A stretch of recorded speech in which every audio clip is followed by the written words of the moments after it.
Hi there. Thanks for tuning into our podcast feed. I'm Pastor Tim here at Grace of God, Long Island. What you're listening to right now is part of an occasional series you'll find in this feed, which I'm calling Deleted Scenes. Just like when a movie or a TV show is being made, it occasionally happens as I'm writing a sermon that it goes too long and something needs cutting. Generally, that's because I let myself just go on and the trim material isn't worth it. However, sometimes I find myself cutting something that I think would have some value in saying, but it just doesn't flow well into the rest of the sermon, or it simply ends up too long. When I have a piece that I think meets that standard, you'll find it in this feed on Tuesdays as a deleted scene. Hey there, friends. Thanks for joining us for this deleted scene in our podcast feed this week. I'm Pastor Tim here at Grace of God.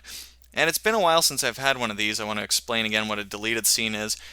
On Sundays, as I put together my message for that week, sometimes I trim something, a thought, a reflection, an expression that I think is good, is worthwhile, but maybe doesn't fit the flow of the rest of the message, or just doesn't really fit that Sunday, or it would just be too long. It would be too much of a tangent to go off on for a more concise message. And so I break that out and I put it aside, and eventually I get sitting down and I record it as a deleted scene. Usually I want these to come out the same week as the sermon itself drops in the podcast feed, but we're going back actually about 3 weeks to look at this one. We're looking at a message that I preached, which came out on the podcast feed on March 14th on Numbers, chapter 21, verses 4 to 9, was called Rethinking Solutions for Sin. So if you haven't listened to that message, I would say before listening to the rest of today's, go on back, take a listen to that message, and then you can come on back and hear this deleted scene. So in that Sunday sermon, what we considered again was what God's solution for sin is. Ultimately, it's very simple. It's for us to trust in His promise of forgiveness, which He gave through Jesus. That's it. By trusting God's promise that He's forgiven us in Jesus, we receive God's forgiveness given in Jesus. It almost sounds circular, right? It's too easy sounding. But that's simply God's promise. One interesting aspect of the story that we read, which was the story from Numbers again, chapter 21, verses 4 to 9, the story that's known as the incident of the bronze snake. I wasn't able to cover this aspect of that story on Sunday. I'm going to read the verses which cover this. It's at the very beginning of that selection, verse 4. The Israelites traveled along the route to the Red Sea to go around Edom. But the people grew impatient on the way. They spoke against God and against Moses. Now, where it says there that the people grew impatient in our English Bible, that's not quite what the Hebrew, the language that the Old Testament was originally written in, that's not quite what it says there. It says more literally, the spirit of the people grew impatient. Now, what does that mean, the spirit of the people? Now, we're not talking about some truly spiritual entity, like an angel or a demon or God Himself. Right? We use the same figure of speech in English when we talk about team spirit. Right, we recognize that when people come together, a group of people, they can feel jointly that emotions and attitudes can be transmitted within a group.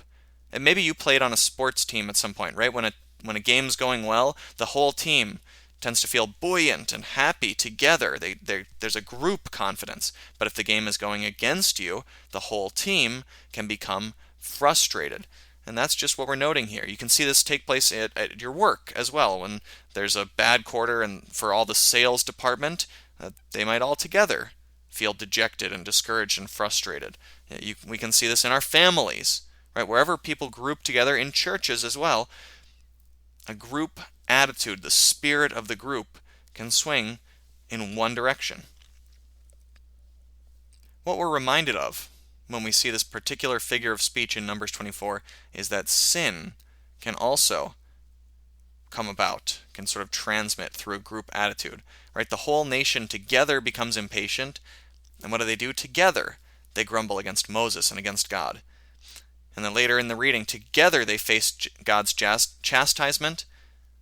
Ultimately, together, they all seek forgiveness.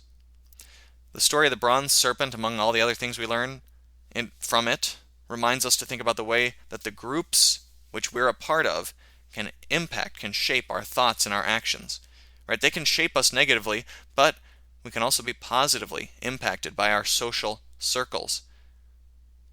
This account reminds us in this particular area, seek out good friendships. Friendships with people who inspire you toward faith, toward love, toward virtue, who build you up, and you toward them. Right? Seek to be a constructive part of those relationships. That's our deleted scene for this week. Again, if you didn't get the whole sermon already, it's a couple of weeks back. You can go find the sermon on Numbers 21:49 that dropped in the podcast feed on March 14th in this feed. Thanks, friends, and I'll see you soon. That's our sermon deleted scene today. Music is What Words Can't Describe by Vlad Gluschenko at soundcloud.com/VGL9. Thanks again for listening. Please share our podcast feed with others and share with them the peace that you have in Jesus. I'm Pastor Tim Walsh at Grace of God in Dix Hills, 510 Deer Park, just north off LIE exit 51. Join us on Sundays at 9:30 a.m. God bless and keep you this week.